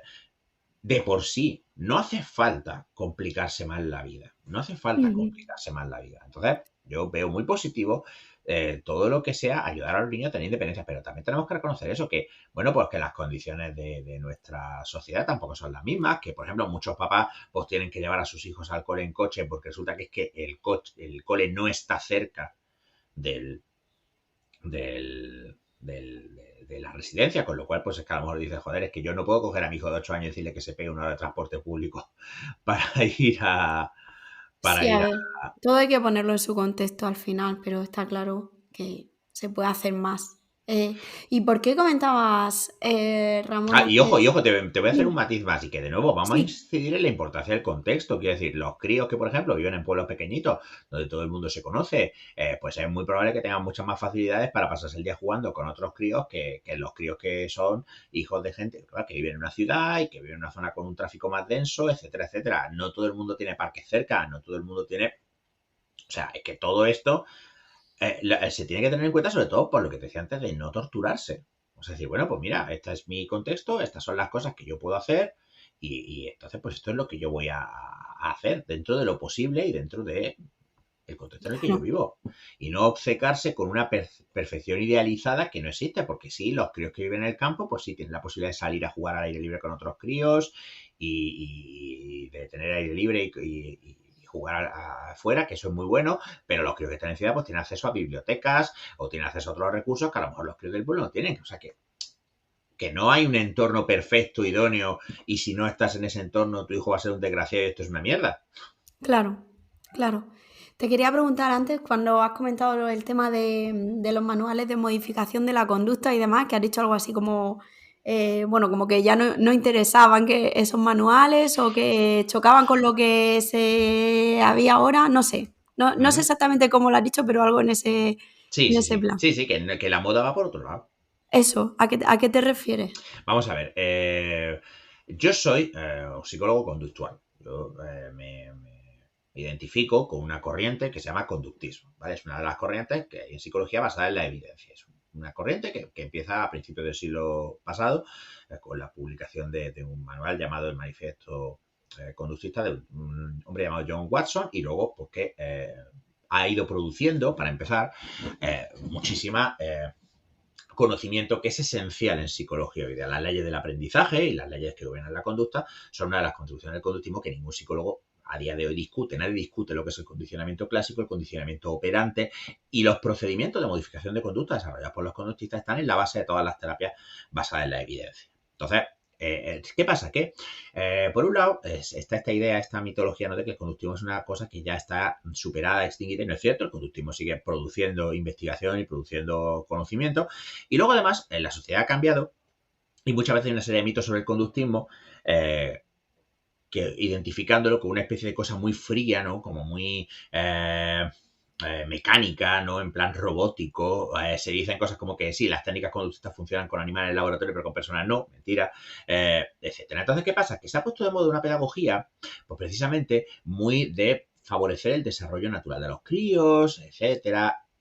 Algunas de cuyas ideas, por supuesto, están muy bien. Pero una de estas ideas es la idea esta de no, es que si eres demasiado controlador, pues puedes coartar el desarrollo del niño. Por supuesto, la puta mierda del trauma, siempre dando por culo ahí el trauma. Porque además tenemos como sociedad otra serie de ideas, como por ejemplo que los problemas psicológicos suelen venir de la infancia, eso es mentira. Los problemas psicológicos suelen venir del contexto de la persona, y aunque es verdad que hay problemas que pueden tener su origen en conductas que hemos aprendido en la infancia, porque eso es verdad y puede ocurrir, puede darse, no es verdad en la gran mayoría de casos. Entonces, ¿qué pasa? Que los principios de modificación de conducta muchas veces se ven con hostilidad porque parecen manipulativos y porque son muy eficaces. Pero es que tú te das cuenta de una cosa. A ti tu entorno te está manipulando, te está modificando tu conducta constantemente. Tu conducta tú no tienes libre albedrío. En el sentido coloquial de la palabra, el libre albedrío no existe. No existe. Tú no has tomado una decisión libre en tu vida, ni yo tampoco, ni nadie, porque todas nuestras decisiones están condicionadas por nuestra historia de aprendizaje previa y por lo que tenemos en nuestro entorno. Entonces, claro, si tú no controlas las contingencias del entorno de tu hijo en casa, que es lo que tú puedes controlar, tu hijo va a estar controlado por otras contingencias. Las contingencias, llamémoslas involuntarias o no controladas o azarosas, que tú permitas. Y esto tiene mala prensa, porque esto parece que es como, es muy poco hippie, es muy poco flower power, es muy sistemático observar la conducta de tu hijo, darte cuenta de qué cosas la desencadenan y qué cosas la controlan. Control en el sentido de mantenerla, control en el sentido de reforzarla para que se mantenga. Por ejemplo, los niños que montan... Ejemplo clasiquísimo, porque eso sí que es verdad que es un tópico. Mi madre. Mi madre viene de visita por aquí de vez en cuando y mi madre es el prototipo de abuela. Y claro, a mi madre las niñas se les suben a las barbas, pero todo lo que quieren y más, porque mi madre es incapaz de negarles nada. Luego yo me tengo que pasar semanas quitando hábitos de mierda de la abuela es que nos da un polito después de comer, claro, porque la abuela con tal de que comas se corta una mano, pero a mí me da igual si tú pasas hambre, no es que me da igual, sino que esta es la comida que hay, esto es lo que se come, y si no te gusta cocinar tú, ¡ay, no sabes! Vaya hombre, haber pedido muerte. Esas cosas están gobernadas por principios del aprendizaje. Esas cosas tienen que ver con lo que llamamos modificación de conducta. Y no saber eso no te hace un padre mejor, no te hace un padre más espontáneo, más natural, te hace un padre más ineficaz. Porque si yo, por ejemplo, quiero que mi hija adquiera un buen hábito de sueño, porque es bueno que tenga una rutina de sueño, saber cómo implantar y cómo mantener una rutina de hábito de sueño es útil. Pero ahora tenemos esta pedagogía, pues eso, de criar a los niños a base de, sobre todo, intentar limitarle las experiencias negativas. La tolerancia a la frustración se adquiere frustrándose. Se habla mucho de la autoestima, que es un concepto de mierda, que dices tú, hostia, Ramón, tiene cojones que un psicólogo diga que la autoestima es un concepto de mierda. Pues es un concepto de mierda. Porque además, la autoestima, tal y como se plantea de una forma completamente opuesta. Tienes que fomentar la autoestima de tus hijos para que hagan cosas. No, tus hijos tienen que hacer cosas para desarrollar la autoestima. La autoestima viene después. Entonces, cuando tú tratas a tu hijo de una determinada manera, tratando de protegerle de una serie de cosas y decirle, sí, vales mucho, estás mintiéndole a tu hijo, porque tu hijo no vale para todo. Tú tienes que fomentar que tu hijo intente hacer cosas. Y tú puedes decirle a tu hijo que si no le sale algo, si intenta hacer una cosa y no le sale, no pasa nada, se puede volver a intentar. Podemos aprender de esto. O sea, tú puedes tomar una aproximación muy positiva. Y debes tomar una aproximación muy positiva. Pero tú no tienes por qué decirle a tu hijo que tu hijo es único, especial y que es maravilloso y que todo le va a salir bien. Toda esta mierda de pensamiento positivo. No. Pero hay mucha pedagogía que va en ese lado. Como que no puedes exponer a tus hijos a realidades negativas. No. Tu hijo va a afrontar esas realidades. Si está en tu mano el exponerle de una forma controlada y de una forma medida y cuidadosa para que se vaya habituando a esas realidades, tú le estás haciendo un favor a tu hijo. Tú ahí le estás enseñando, le estás proporcionando un aprendizaje que va a serle de gran validez. Cuando tú le dices a tu hijo que si no hace ciertas cosas no puede tener postre o que, por ejemplo, una técnica conductista que tiene muy mala prensa, que fíjate además que curiosa es, ahora verás, porque es la economía de ficha. No sé si saben qué consiste la economía de ficha. No, con ese nombre no. Una economía de ficha es simple. Tú imagínate, yo tengo uno en casa, un tabloncito, ¿no? En el que tú pones, por ejemplo, una lista de días de la semana, ¿vale? Y una lista de tareas que tú quieres que los niños te ayuden. Recoger la habitación, recoger los juguetes, guardar tu ropa, poner la mesa, quitar la mesa, lo que tú quieras, ¿vale? Y entonces tú, cada vez que el crío hace una de estas tareas, pues tú le pones una marquita, ¿vale? Y en mi caso usamos unos gumets verdes, ¿vale? Y si se porta mal, le pones un gumet rojo. Y en mi caso, 2 gumets rojos, quitan uno verde. Entonces, a partir de 10 gumets tienes una recompensa. Con 15 tienes 2, tienes 3. Y la gente dice, guau, es que eso es manipulativo, porque es que, claro, estás desarrollando que el niño funcione por recompensa. Es que funcionamos por recompensa. Cuando a ti te dan una tarjetita de estas de fidelización de una empresa que por cada X compras que haces, tú te dan un regalo, ¿tú qué coño te crees que es eso? Eso es una economía de ficha. ¿Qué te crees que es tu nómina? ¿Qué te crees que es? ¿Qué te crees que son todos estos programas en los que, por ejemplo, en los restaurantes que te dan una tarjeta y cada vez que comes allí te pican un sello y cuando llegas a 10 sellos te ganan un menú? Eso es una economía de fichas. Y pensamos Claro. que solo funciona con los niños, pero no lo hace constantemente. Las tarjetas de crédito funcionan así. Entonces, claro, todas estas cosas, como te digo, todas estas cosas eh, han quedado fuera de prestigio también pues, por una serie de cuestiones, si quieres, filosóficas y, y, y, y sociales, ¿no? En los que se ve pues que es malo o que es manipulativo o que es coactivo, cuando en realidad tú lo que estás haciendo es decir, bueno, pues como yo quiero que hagas esto, voy a recompensar esta conducta, voy a desincentivar las conductas que no quiero que lleves a cabo y te estoy en realidad preparando para lo que va a ser la realidad, porque en la realidad tu conducta futura va a estar gobernada por las consecuencias. O sea, la conducta está seleccionada por las consecuencias y tú harás cosas porque has aprendido que hacer ciertas cosas se ve recompensado o que hacer ciertas cosas te permite evitar consecuencias que no Claro, quieres tener. O sea, tú piensas, por ejemplo, con tonterías. Un día bebes de más. Te levantas con resaca al día siguiente. ¿Qué es lo que haces? Te duele la cabeza. ¿Qué es lo que haces? yo me quedo en la cama. Te quedas en la cama, pero posiblemente te tome un ibuprofeno. Sí, Vale, pues la conducta de tomar ibuprofeno se ve reforzada negativamente porque cuando tomas el ibuprofeno, el dolor de cabeza se va. Esto es lo que llamamos reforzamiento negativo. claro, Reforzamiento negativo es sí. cuando hacer una conducta te permite evitar algo indeseable que hay en tu entorno, en este caso el dolor de cabeza. Entonces, claro, todas estas cosas ahora, con esta idea de no, es que el niño es como lo del aprendizaje por descubrimiento. El aprendizaje por descubrimiento no tiene ningún tipo de evidencia detrás. Y la gran mayoría, por no decir la totalidad de técnicas educativas que se la clase invertida, el trabajo por no sé qué, no tienen ninguna evidencia que sean más eficaces que el aprendizaje, la enseñanza guiada. De hecho, hay metodologías como la enseñanza sin fallo o la enseñanza programada de Skinner que han demostrado una eficacia asombrosa. ¿Pero qué pasa? Que no mola porque son muy sistemáticas, son claro, fíjate, es un poco como este rechazo al rigor y este rechazo a la meticulosidad y a la aproximación sistemática, que es justamente lo que a mí me gusta del conductismo, el hecho de que podemos explicar la conducta de una manera sistemática, rigurosa, concreta, basada en la evidencia, etcétera, entender verdaderamente que cuando tú haces, pues esta conducta, tomar ibuprofeno, está reforzada porque se va el dolor de cabeza. Pues aquí podemos hacer un análisis de esa conducta y decir, por ejemplo, si tu hijo te monta una rabieta y cada vez que te monta una rabieta tú le recompensas con atención, entonces tu hijo no va a dejar de montar rabieta. Y fíjate, echarle una bronca es una forma de atención, aunque sea negativa. Pero todo esto choca y muchos libros sobre crianza están escritos por personas que no tienen unos conocimientos sobre psicología, sobre los principios del aprendizaje de la conducta suficiente, entonces lees verdaderas barbaridades, pues eso, como decir, pues eso, que para motivar al crío hay que evitar criticar nunca su trabajo. No, señor. Los críos necesitan feedback, positivo y negativo. Ahora podemos entrar en cuestiones que sí son interesantes, como decir, por ejemplo, es mucho más interesante alabar el esfuerzo que el resultado, porque entonces lo que estamos reforzando es la conducta, aunque no salga bien, mientras que si reforzamos el resultado estamos poniendo esta presión adicional de que es que si no salen las cosas bien ya no valen. Todo esto.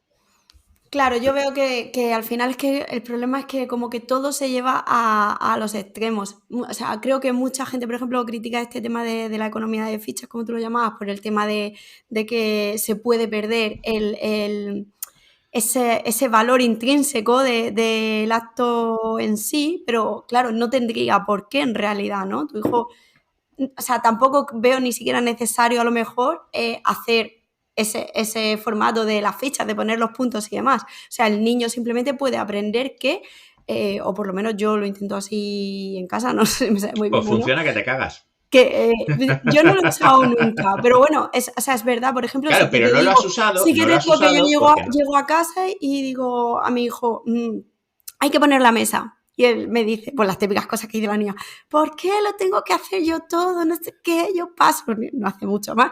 Y le digo, vale, pues no pongas la mesa, pero entonces yo tampoco voy a preparar la comida. O sea, todos tenemos que colaborar aquí y si no colaboras hay unas consecuencias, no vas a tener siempre todo hecho en la vida. O sea, eso lo podría hacer también poniendo puntos y poniendo premios y demás, pero puede ser que me equivoque, pero me parece que al Claro, pero es final... que ¿sabes lo que tú estás haciendo? Ahí tú estás haciendo un protocolo de reforzamiento, tú estás ahí llevando a cabo un reforzamiento diferencial, pero no sabes que lo estás haciendo. Y como no sabes que lo estás haciendo, no estás siendo a lo mejor todo lo sistemático, todo lo eficaz que tú puedes decir. Yo nunca he hecho una economía de fichas, pues funciona que te cagas. Claro, sí, al final creo que es eso, es hacerlo como más programado y sistemático o simplemente hacer las cosas un poco dejando fluir Y lo que a eso ti no te hace, parece coherente. y eso no hace la interacción con tu hija menos genuina. Eso no hace la interacción con tu hijo menos cariñosa. Para nada. Lo que Hmm, sucede es que tú entiendes, si tu hijo empieza a hacer eso, tú entiendes por qué lo está haciendo o por qué no lo está haciendo. Claro, tú lo que estás haciendo en realidad es eso, es decirle, vale, si ejecutas esta conducta, tienes un reforzador que es la comida. Si no ejecutas esta conducta, no tienes este reforzador.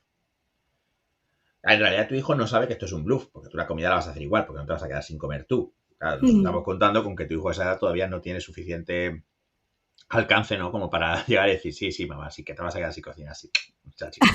Pero, por ejemplo, eso se ve muchísimo en muchas casas donde los hijos no hacen nada y alguien, que generalmente es la madre, se queja de que es que los niños no hacen nada, pero claro, tú miras y dices, ¿y por qué va a hacer algo? ¿Por qué va a hacer algo? Si Claro, sin hacer nada ya está recibiendo todos estos incentivos, ¿por qué lo va a hacer? Y dice, pues claro, porque tiene que salir de él. Es que las cosas, eso de salir de ti, eso es un mito, eso no existe. Las cosas no salen de ti. No hay ningún ti del que salir. Las cosas salen cuando tú has aprendido que haciendo esto obtienes algo o evitas algo y que hay unas consecuencias que tú deseas. Ya está. Entonces, claro, si tú, cuando diga a tu hijo, dices, si no pones la mesa, no comes. Y tu niño dice, pues no pongo la mesa. Y tú pones la mesa y pones comida y a él no le pones comida, pues claro. No, pero por ejemplo, yo nunca haría eso. Yo personalmente nunca haría no, ni eso. yo O sea, no le tampoco diría, porque no hace si no falta. pones la mesa, no vas a comer. Yo le diría, si tú no pones la mesa para ayudarme a mí, o sea, si tú no haces algo por el resto, pues come, pero ahí tienes el frigo, ahí tienes la sartén, hazte tu comida, porque yo tampoco voy a hacer nada por... Igual esto luego me tachan de súper mala madre, no lo sé, pero la verdad que lo hago así, ¿para qué te voy a mentir? O sea, si tú no haces por los demás no van a hacer por ti. Yo no te voy a prohibir por comer, ahí tienes la comida, haztela. O sea, Claro, pero ¿cuántos años tiene tu hijo? bueno, este, por ejemplo, lo hago con el mayor que tiene 4 años, pero que Sí, él... pero bueno, pero es que de todas formas, con 4 años también sabes que es irreal decirle la comida. Sí, pero tío, no creas, ¿eh? Porque él coge, se va, se va al frigo, se coge un tomate, se lo parte y ya está, y se lo come y a él, o sea, le da igual, se lo tiene que hacer, ¿no? Lo que pasa es que le va a interesar más lo que estoy haciendo yo, que sabe que está más rico, más currado, más caliente y todas esas cosas. Efectivamente. Entonces, pero claro, pero ahí está. Pues saber esto, entender cómo funciona esto, es una clave esencial, precisamente, para poder ser eficaz. O sea, si la cuestión es esta, tú ya lo estás haciendo, pero no sabes que lo estás haciendo, no sabes Mm, cómo lo estás haciendo. Y estás tanteando en vez de ser sistemático y decir, a ver, si yo quiero modificar esta conducta, lo primero es entender. Y además que de verdad que hacer un análisis funcional es algo que no requiere toda la carrera de psicología, que es un conocimiento, de hecho se da formación en modificación de conducta para enfermeras, para doctores, los dietistas también tendrían que tener formación en modificación de conducta, que es una tecnología de la psicología que está al alcance de todo el mundo. Entonces, claro, todos estamos haciendo esto. Es que eso es lo que no entendemos. Que si tú no modificas la conducta de tu hijo, lo va a hacer otra cosa. No vas a ser tú. Y volviendo al tema, modificar la conducta de tu hijo en casa, que es lo que tú puedes influir. Tú no puedes modificar la conducta de tu hijo en el colegio, tú no tienes control sobre las contingencias allí, tú no puedes modificar la conducta de tu hijo en el parque, o hasta cierto punto. No sé si me explico. Entonces, claro, si tú quieres, por ejemplo, que tu hijo adquiera buenos hábitos, es bueno saber cómo se adquieren los hábitos. Es bueno saber cómo se mantienen los hábitos. Es bueno entender que a lo mejor algunas de las cosas que tú estás haciendo, en vez de ayudar, están dificultando que tu hijo adquiera ese hábito porque estás incentivando otras cosas. A eso es a Claro, lo que nos referimos. Pero claro, con todo, es como en educación. En educación hay montones de mitos y de sandeces sobre eso, el aprendizaje por descubrimiento, no sé qué, que no tiene. Pero porque suenan bien, suenan bonito, ¿no? Como que es más natural. El niño aprende y fluye. Eso, a mí lo de fluir me da mucho sida. Porque las cosas no fluyen. Las cosas ocurren de acuerdo con unas leyes y unos principios, y si tú dejas que fluyan, lo que estás haciendo es renunciar a influir en ellas. Pero algo va a influir en ellas, solo que no vas a ser tú, será otra cosa del entorno, que pueden ser otras personas con sus propias agendas, o pueden ser sencillamente las circunstancias azarosas de lo que vaya ocurriendo. Entonces, por lo menos en casa, yo creo que es interesante que los padres tengamos esto. Yo creo que los padres, por ejemplo, yo creo que es bueno incentivar que los hijos se comuniquen con los padres. Y saber incentivar eso es positivo.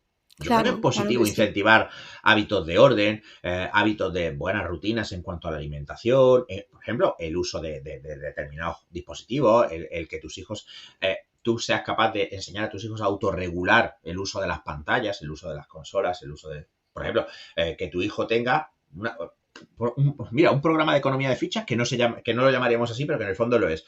Coger un sistema de control parental, por ejemplo, de los que tienen muchas consolas, y decir, vale, pues tienes tantos minutos a la semana. Los 2 primeros días, pues se los fundirá de una sentada. ¿Y luego qué? Es que ya no, papi, dame más tiempo de la consola. No. El tiempo que hay es el que hay. Claro. O sistemas de Entonces, de ahorro. repente, sistemas de ahorro. Efectivamente, o sea, mi hija, por ejemplo, pues su economía de fichas, pues hay diversas recompensas. Entonces, la primera, la más básica, es poder conectarse para jugar. Pues tiene unas amiguitas con las que a veces se conecta por videollamada y juegan algunos juegos online muy sencillitos. Pues ya está. Luego, si llegas a tantos, además de conectarte, resulta que te damos el tiempo de la consola. Pero el tiempo de la consola viene cuando has hecho las tareas de casa. Entonces, pues se abre la aplicación y se dice, vale, pues el viernes puedes jugar 1 hora, el sábado puedes jugar 1 hora y el domingo puedes jugar 1 hora. ¿Está? El domingo, o sea, si llegas a más, basta. Y yo se lo he dicho a mi hija, en el momento en el que tú crezcas un poco, yo voy a empezar a pagarte el salario mínimo, que creo que son 8,5 € la hora, por trabajar en casa. Y esas son las tareas que tú hagas. Y ya está. Y lo vamos a medir. Y si tú trabajas 3 horas limpiando, poniendo lavadoras y no sé qué, no sé cuánto, 24 pavos. ¿Quieres tener pasta para irte de farra con tu amiga? Curra. Yo no le voy a dar paga a mis hijas. Paga per se, así en plan de toma dinero gratis por existir. No. Porque yo Me quiero que se parece bien. asocie, porque yo quiero que a esas conductas Ujú. se asocien a un contexto que es similar al de la vida real, donde tú tienes que realizar determinadas tareas simplemente pues, porque es parte de tu contrato social. Entonces, ahora son pequeñitas, pues sí, claro, ya estoy la paga que les doy 2 € a la semana, otro euro a la semana. Pero mira, el otro día fue el cumpleaños de la Peque, pues la mayor dijo, pues le quiero comprar un regalo y cogió su dinerito y se fue a la juguetería conmigo y eligió un juguete para su hermana y se lo compró y luego ya se compró otra cosa. Pero es su dinero, allá tú. Ahora se ha quedado sin un duro. Y me dice el otro día, papá, me quiero comprar unos rotuladores. ¿Tienes dinero? No. Claro. Pues a juntar. ¿Eso es frío, es mecanicista, es robótico? Yo no lo A mí veo no me lo así. parece. A mí no me lo Claro, parece. pero el Pero sí. conductismo tiene eso, porque tú lees los manuales, además los manuales muchas veces están escritos en un estilo técnico que puede resultar a veces árido. Bueno, no todos, por ejemplo, uno que yo recomiendo muchísimo a todos tus lectores. Yo creo que si solo pudiera recomendar un manual sobre este tema, este es el que os recomendaría. Se llama Modificación de conducta, qué es y cómo aplicarla, de dos autores que se apellidan Martin y Pear. Pear en inglés. Martin y Pear, ¿vale? Va por la 8ª edición. Es una maravilla de libro. También es un tochazo, ¿eh? O sea, puedes parar balas con él. En la 9ª edición, me parece que es. Pues es un libro que explica muy, muy, muy, muy asequiblemente todos estos principios de modificación de conducta, de qué es reforzar una conducta, qué es extinguir, qué es castigar una conducta, cómo se hace un programa de economía de fichas, cómo por ejemplo, si tú quieres que tus hijos empiecen a aprender a cocinar, el moldeamiento por aproximaciones sucesivas, el tema de, bueno, pues vamos a empezar desarrollando la habilidad básica de cortar o de tal, para luego decir, venga, ahora vamos a empezar a probar un poquito fuegos, vamos a empezar a todas estas cosas al alcance de todo el mundo. Pero esto no es lo que se ve. La gente se compra manuales, los que se habla pues, de la importancia de la expresión emocional y todo esto, que también es importante, por supuesto que sí. Por supuesto que sí. Pero es que una cosa no es incompatible con la Claro, otra. claro. Y parte de mi trabajo como divulgador es precisamente el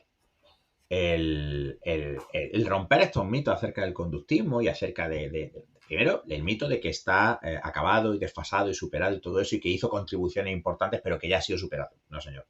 Y segundo, el hecho de que estas técnicas de modificación de conducta son algo negativo, algo no.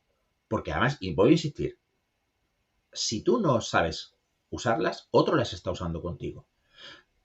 piensa que, por ejemplo, los teléfonos móviles están diseñados en base al principio del aprendizaje para que los usemos más. A mí no me gusta hablar de adicción al móvil. Yo no considero que sea adecuado hablar de adicción al móvil, pero se puede hablar de mal uso del móvil, se puede hablar de mal uso. O sea, si tú pasas más tiempo del que a ti te gustaría en Instagram, por ejemplo, pues no es que estés adicto a Instagram, porque tú no dejas de trabajar, ¿no? Pero sí podemos decir que estás haciendo un mal uso. Pero ese mal uso en parte se debe a que ellos, cómo están montadas las notificaciones, las vibraciones, los sonidos, como el gesto de hacer scroll para que aparezcan nuevas cosas. Todo eso está basado en principios del aprendizaje. Entonces, Claro. si tú no entiendes esto, eso no quiere decir que no se vayan a usar. No sé si me explico.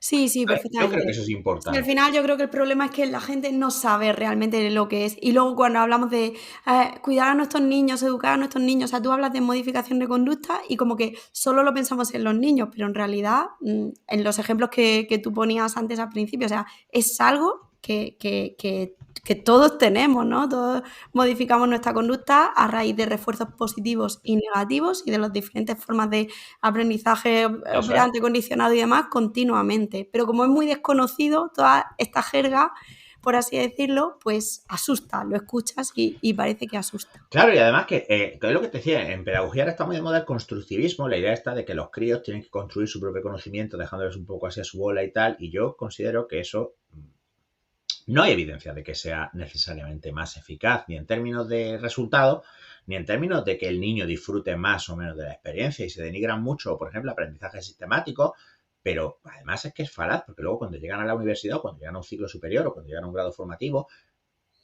todo esto que han estado haciendo en el colegio no les ha preparado para las tareas que van a tener que desempeñar.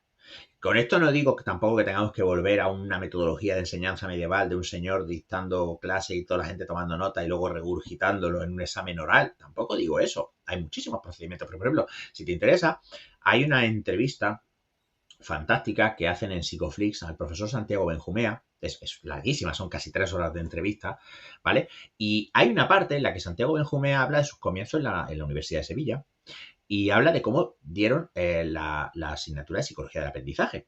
Estamos hablando de cuando empezó la carrera de psicología en la Universidad de Sevilla. O sea, porque este señor es parte de la historia de la psicología en España, ¿no?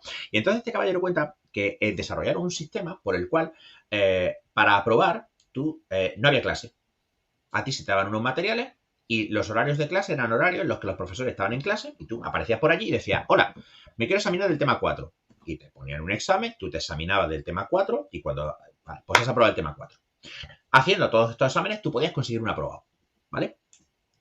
Si tú querías sacar más nota, ahí entraban otros temas. Por ejemplo, podías coger alumnos tutorizados, ayudarles a estudiar y entonces si ese alumno aprobaba, a ti te subía la nota.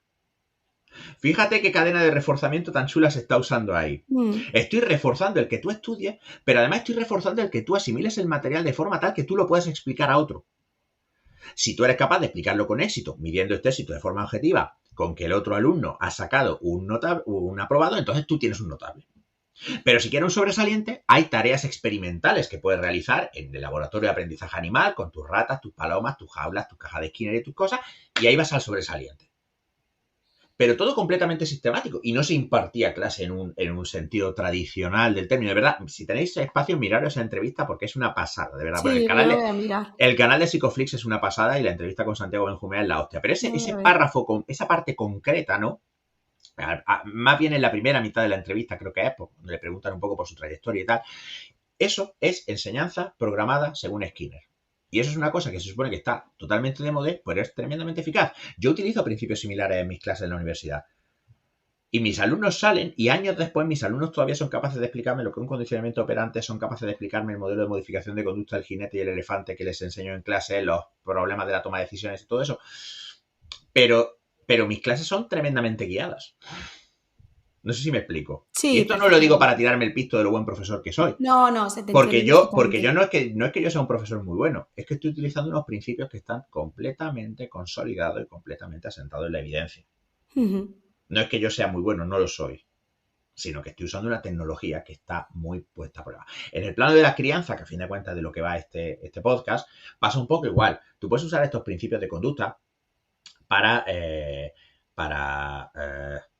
tener una convivencia mejor con tus hijos, para que tus hijos adquieran una serie de hábitos en casa que sean positivos, para ayudarles a aprender a autorregular su conducta. Todas estas habilidades son muy útiles y eso sí está a tu alcance como padre. Que si no lo haces, también las pueden adquirir por su cuenta. Entiéndeme, o sea, si tú le enseñas, por ejemplo, a principio de autorregulación de la conducta a tu hijo, a lo mejor tu hijo igualmente adquiere una conducta autorregulada. Joder, hay muchos padres que son un desastre y tienen hijos súper organizados. Quiero decir, que no pasa nada. Volvemos al tema de quítate la losa de encima, que Sí, tú tampoco pintas tanto. Pero ser sistemático y entender lo que pasa puede ayudarte a conseguir ese cierto tipo de habilidades. Entonces ahí es donde entra, ahí yo creo que sí hay un espacio para que tú puedas hacer cosas. claro. Muy bien, Ramón, pues, jolín, al final, súper interesante todo lo que hemos comentado. Me ha encantado ver tu punto de vista y tengo que cortar porque la verdad que tengo que recoger a mis hijos. Me Perfecto. gustaría que nos comentara un poquito más por si alguien quiere saber más de ti. Tienes un montón de Sí, artículos, de entrevistas, o sea que... sí, creo que lo más fácil, aunque está un poquito desactualizado, porque como este año, además de dar clases, estoy haciendo un máster como alumno, pues lo tengo un poco abandonado, pero ahora espero retomar la actividad, es mi página web que se llama Sesgo de Confirmación, sesgodeconfirmación.com, porque además allí hay una sección en la que están recopiladas pues las charlas, muchas de las entrevistas, apariciones. De hecho, tengo unos cuantos podcasts como este que tengo que subir a la página para que enlazar en la página para que aparezcan. Ahí también podéis encontrar enlaces para encontrar el libro porque creamos en mierdas. Espero que os guste. Vamos por la sexta edición y estoy muy contento. Qué bien. Y también soy activo en redes sociales, sobre todo en Twitter. Pero vaya, que no es difícil encontrarme. No es difícil Ahí en la encontrarme. web está todo, Está todo todo agrupado en condensado. la web. Y en Twitter, en la bio de Twitter, que es Ramón Nogueras, mi Twitter, mi usuario y mi nombre, hay un enlace a Linktree donde están todos los sitios en los que ando detallados.